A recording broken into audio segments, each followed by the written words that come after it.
মোহাম্মদ, আজকে দর্শক আহ, তোমার মুখে একটা সূরা শুনতে চাই।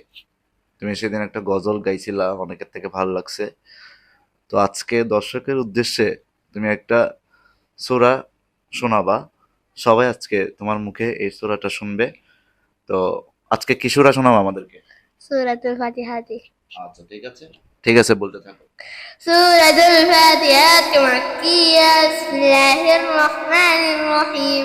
আলহামদুলিল্লাহি রাব্বিল আলামিন। আর রহমানির রহিম। মালিকি ইয়াউমিদ্দিন। ইyyaka na'budu wa iyyaka nasta'in. اهدنا الصراط المستقيم صراط الذين أنعمت عليهم غير المغضوب عليهم ولا الضالين آمين. তেলাওয়াতটা কেমন লাগলো আপনারা কমেন্ট করে যাবেন। আর ভিডিওটি যত পারেন শেয়ার করবেন। সবাইকে ভিডিওটা শেয়ার করতে বলুন। সবাই ভিডিও শেয়ার করবেন। তেলাওয়াতটা কেমন লাগলো কমেন্টে জানিয়েন। ঠিক আছে, আজকে এ পর্যন্ত। সবাই ভালো থাকবেন, সুস্থ থাকবেন। আসসালামু আলাইকুম।